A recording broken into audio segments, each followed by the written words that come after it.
Hello दोस्तों, आइए देखते हैं चैप्टर 15 की पहली हेडिंग बहुलकों का वर्गीकरण के बारे में। मैं मनीष गुप्ता अपने चैनल में आपका स्वागत करता हूं। तो आइए दोस्तों स्टार्ट करते हैं चैप्टर 15 की पहली हेडिंग बहुलकों का वर्गीकरण। विशिष्ट महत्वों के आधार पर बहुलकों को कई प्रकार से वर्गीकृत कर सकते हैं। विशिष्ट महत्वों के आधार पर बहुलकों को कई प्रकार से वर्गीकृत कर सकते हैं। बहुलकों के कुछ सामान्य वर्गीकरण निम्नलिखित हैं। ठीक है, तो विशिष्ट महत्वों के आधार पर बहुलकों को हम कई प्रकार से वर्गीकृत कर सकते हैं। बहुलकों के कुछ सामान्य वर्गीकरण जो हैं निम्नलिखित हैं। पहला जो वर्गीकरण है वह स्रोत पर आधारित वर्गीकरण है। बहुलकों का वर्गीकरण जो है, पहला बहुलक को बांटने का जो तरीका है वह है स्रोत पर आधारित वर्गीकरण। स्रोत पर आधारित वर्गीकरण के आधार पर बहुलकों की 3 उपसंवर्ग हैं। स्रोत पर आधारित वर्गीकरण के आधार पर बहुलकों के वर्गीकरण में 3 उपसंवर्ग हैं। पहला प्राकृतिक बहुलक, दूसरा अर्ध संश्लेषित बहुलक और तीसरा संश्लेषित बहुलक। ठीक है, तो यह जो 3 प्रकार हैं ये स्रोत के आधार पर बहुलकों का वर्गीकरण किया गया है। तो पहला देखते हैं प्राकृतिक बहुलक। यह बहुलक पादपों तथा जंतुओं में पाए जाते हैं। प्राकृतिक बहुलक जो हैं वे पादपों तथा जंतुओं में पाए जाते हैं। उदाहरण के लिए प्रोटीन, सेलुलोज, स्टार्च, कुछ रेजिन और रबर प्राकृतिक बहुलक के उदाहरण हैं। ठीक है, तो प्राकृतिक बहुलक जो हैं पादपों और जंतुओं में पाए जाते हैं। इनका उदाहरण है प्रोटीन, सेलुलोज, स्टार्च, कुछ रेजिन और रबर। दूसरा है आपका अर्ध संश्लेषित बहुलक। अर्ध संश्लेषित बहुलक सेलुलोज व्युत्पन्न जैसे सेलुलोज एसीटेट जिसे रेयान कहा जाता है और सेलुलोज नाइट्रेट आदि इस उपसंवर्ग के साधारण उदाहरण हैं। अर्ध संश्लेषित बहुलक में सेलुलोज के व्युत्पन्न हैं जैसे कि सेलुलोज एसीटेट जिसे रेयान कहा जाता है और सेलुलोज नाइट्रेट आदि जो हैं अर्ध संश्लेषित बहुलक के साधारण उदाहरण हैं। तीसरा है आपका संश्लेषित बहुलक। विभिन्न प्रकार के संश्लेषित बहुलक जैसे कि प्लास्टिक, पॉलीथीन, संश्लेषित रेशे, नायलॉन 6 और संश्लेषित रबर, ब्यूनायस मानव निर्मित बहुलकों के उदाहरण हैं जो विस्तृत रूप से दैनिक जीवन और उद्योगों में प्रयुक्त होते हैं, यूज होते हैं। ठीक है, तो आप देख रहे हैं कि तीसरा जो वर्गीकरण है स्रोत के आधार पर वह है संश्लेषित बहुलक। विभिन्न प्रकार के संश्लेषित बहुलक जैसे कि प्लास्टिक, संश्लेषित रेशे, संश्लेषित रबर मानव निर्मित बहुलकों के उदाहरण हैं जो विस्तृत रूप से दैनिक जीवन और उद्योगों में यूज होते हैं। ठीक है स्टूडेंट्स, तो इस तरह से आपने बहुलकों का वर्गीकरण किया। पहला जो वर्गीकरण आपने किया था स्रोत पर आधारित वर्गीकरण था और इस प्रकार इसको 3 भागों में आपने बांटा था, प्राकृतिक बहुलक, अर्ध संश्लेषित बहुलक और संश्लेषित बहुलक के बारे में। अब देखते हैं दूसरा वर्गीकरण जो कि संरचना पर आधारित बहुलकों का वर्गीकरण है। ठीक है, तो आइए देखते हैं संरचना पर आधारित बहुलकों का वर्गीकरण। संरचना के आधार पर, ठीक है, संरचना के आधार पर बहुलक 3 विभिन्न प्रकार के होते हैं। संरचना के आधार पर बहुलक जो हैं वे 3 विभिन्न प्रकार के होते हैं। पहले को कहते हैं रैखिक बहुलक, दूसरे को शाखित श्रृंखला बहुलक और तीसरे को त्रियक बाधित अथवा जाल क्रम बहुलक कहा जाता है। ठीक है, तो पहला हम देखते हैं रैखिक बहुलक के बारे में। कुछ बहुलकों में लंबी और रैखिक श्रृंखलाएं होती हैं। उच्च घनत्व पॉलीथीन, पॉलीवाइनिल क्लोराइड आदि इसके उदाहरण हैं। ठीक है, रैखिक बहुलक जो हैं इन बहुलकों में लंबी और रैखिक श्रृंखलाएं हो सकती हैं। आप देख सकते हैं यह रैखिक बहुलक के उदाहरण हैं। इसमें लंबी और रेखीय श्रृंखलाएं होती हैं। उच्च घनत्व पॉलीथीन, पॉलीवाइनिल क्लोराइड आदि इसके उदाहरण हैं और इन्हें निम्न अनुसार निरूपित किया जाता है। दूसरा है आपका शाखित श्रृंखला बहुलक। शाखित श्रृंखला बहुलक में इन बहुलकों में रेखीय श्रृंखलाओं की कुछ शाखाएं होती हैं। शाखित श्रृंखला बहुलकों में रेखीय श्रृंखलाओं की कुछ शाखाएं होती हैं, जैसे निम्न घनत्व पॉलीथीन। निम्न घनत्व पॉलीथीन जो हैं वे शाखित श्रृंखला बहुलक के उदाहरण हैं। फिगर में आप देख सकते हैं, इनमें जो है रेखिक श्रृंखलाएं हैं जिनमें यह शाखाएं निकली हुई हैं। ठीक है, तो शाखित श्रृंखला बहुलक जो है रेखिक श्रृंखलाओं में कुछ शाखाएं होती हैं। यह रेखिक श्रृंखलाएं आप देख रहे हैं, इनमें यह शाखाएं आपको दिखाई दे रही हैं। इसका उदाहरण है आपका निम्न घनत्व पॉलीथीन। ठीक है, तीसरा जो बहुलक आता है इसमें यह है तिर्यक बंधित अथवा जाल क्रम बहुलक। तो आप देख रहे हैं तीसरा जो है तिर्यक बंधित अथवा जाल क्रम बहुलक, यह साधारणतः द्विक्रियात्मक और त्रिक्रियात्मक समूहों वाले एकलकों से बनते हैं। तिर्यक बंधित अथवा जाल क्रम बहुलक जो हैं वे साधारणतः द्विक्रियात्मक और त्रिक्रियात्मक समूहों वाले एकलक से बनते हैं तथा विभिन्न रेखीय बहुलक श्रृंखलाओं के बीच प्रबल सहसंयोजक बंध होता है।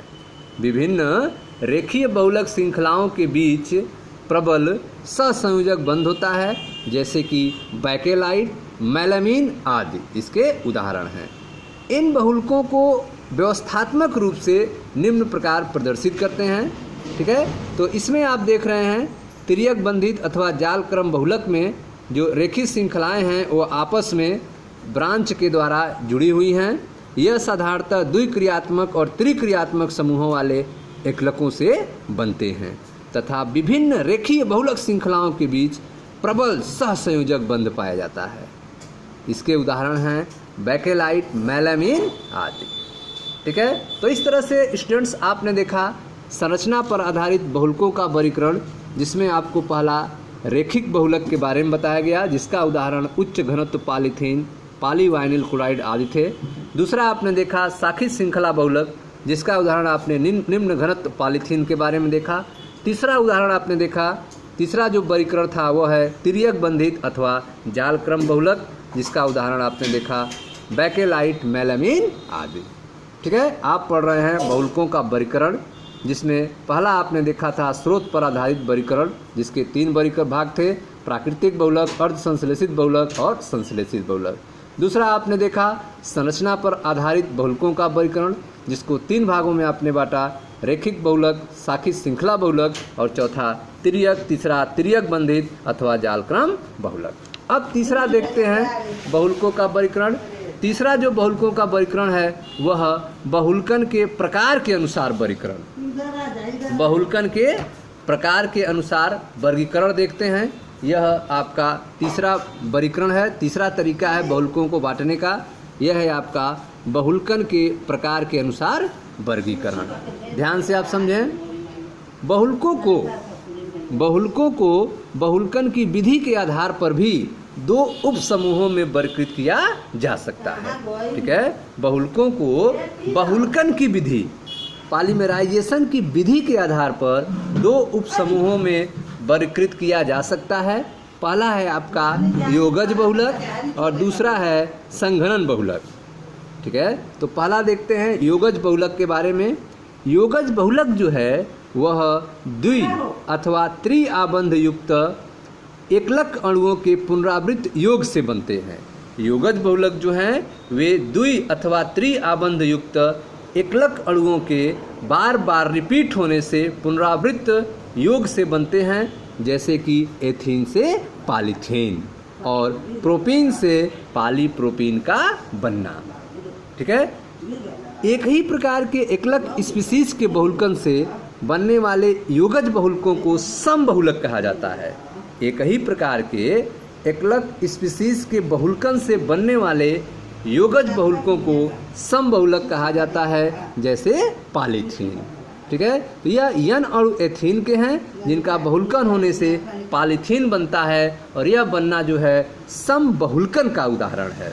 और दो भिन्न प्रकार के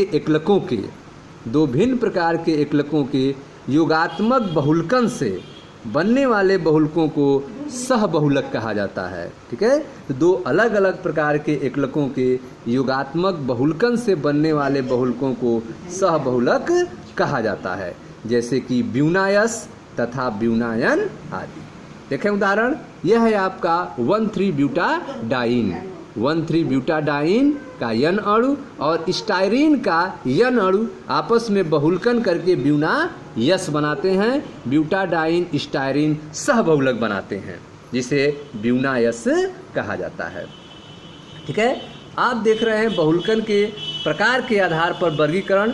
बहुलकों को बहुलकन की विधि के आधार पर भी दो उपसमूहों में वर्गीकृत किया जा सकता है। पहला आपने वर्गीकरण किया योगज बहुलक, जिसमें आपने देखा कि योगज बहुलक जो है वे द्वि अथवा त्रि आबंध युक्त एकलक अणुओं के पुनरावृत्त योग से बनते हैं। उदाहरण के रूप में एथीन से पॉलीथीन और प्रोपीन से पॉलीप्रोपीन का बनना। ठीक है, जब एक ही प्रकार के एकलक स्पीसीज के बहुलकन से बनने वाले योगज बहुलकों को समबहुलक कहा जाता है। एक ही प्रकार के एकलक स्पीसीज के बहुलकन से बनने वाले योगज बहुलकों को समबहुलक कहा जाता है, जिसका उदाहरण है पॉलीथीन। और दो अलग अलग प्रकार के एकलकों के योगात्मक बहुलकन से बनने वाले बहुलकों को सहबहुलक कहा जाता है, जिसका उदाहरण है ब्यूनायन और ब्यूनायस। दूसरा देखते हैं हम लोग संघनन बहुलक के बारे में। संघनन बहुलक दो भिन्न द्विक्रियात्मक अथवा त्रिक्रियात्मक एकलक इकाइयों के बीच पुनरावृत्त संघनन अभिक्रिया द्वारा बनते हैं।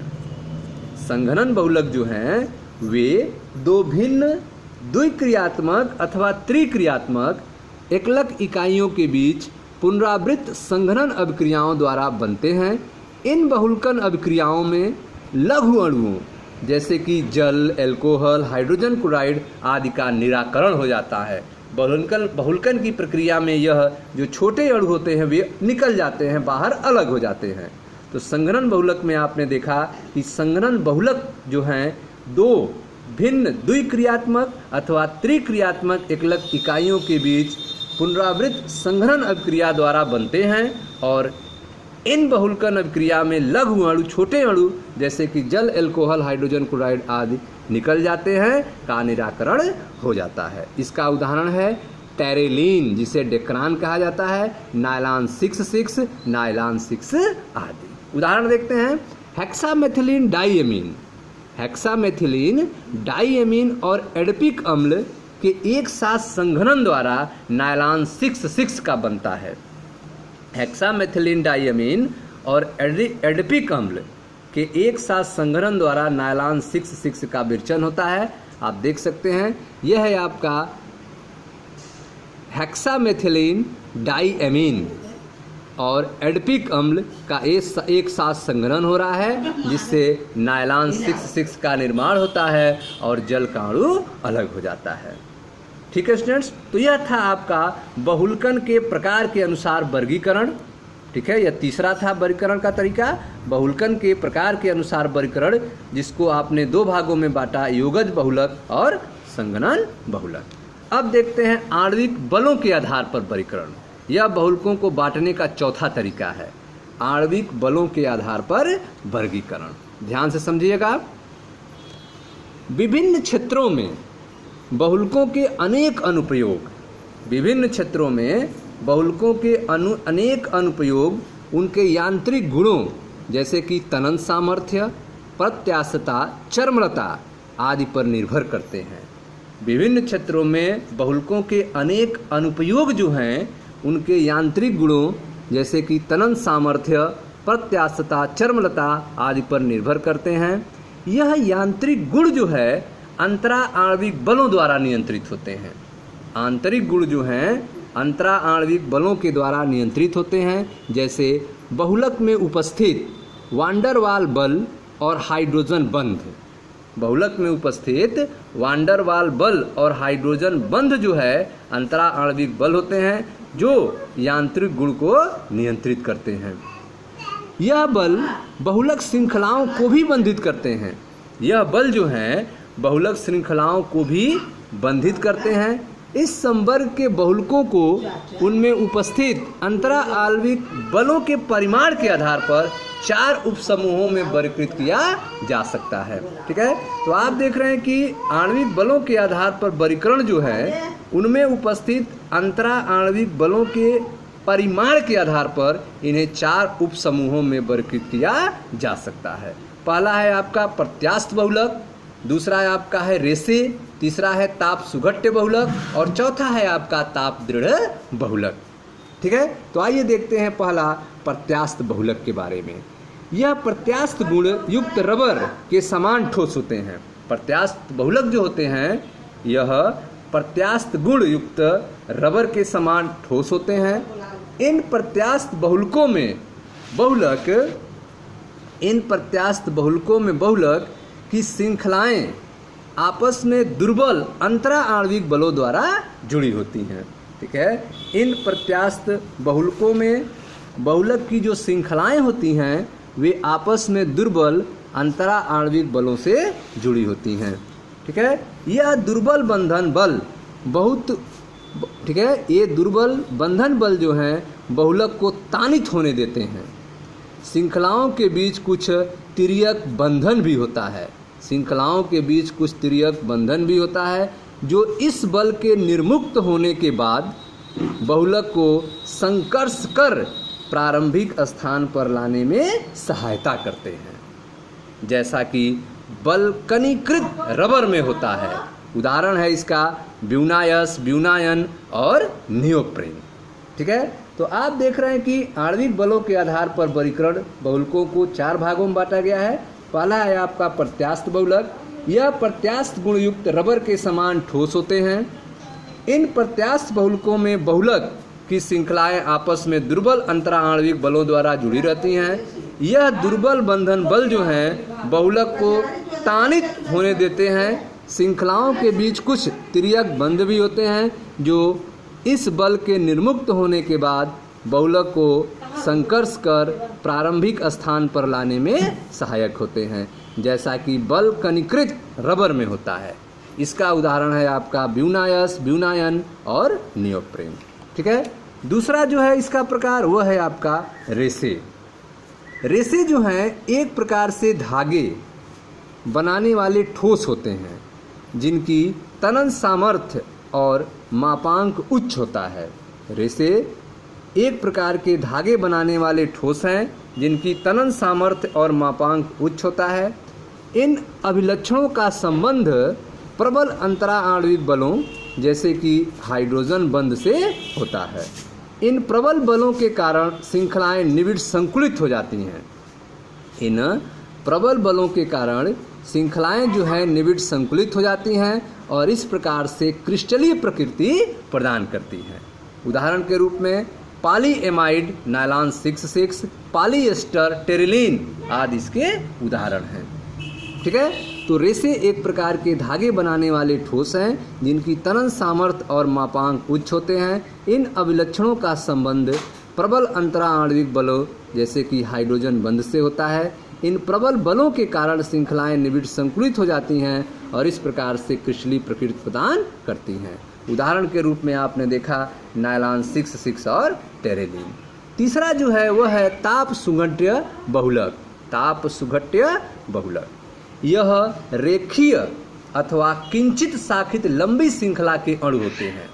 ताप सुघट्य बहुलक जो हैं वे रेखीय अथवा किंचित शाखित लंबी श्रृंखला के अणु होते हैं, जो बार बार गर्म करने से मृदुल और ठंडा करने से कठोर हो सकने के समर्थ होते हैं।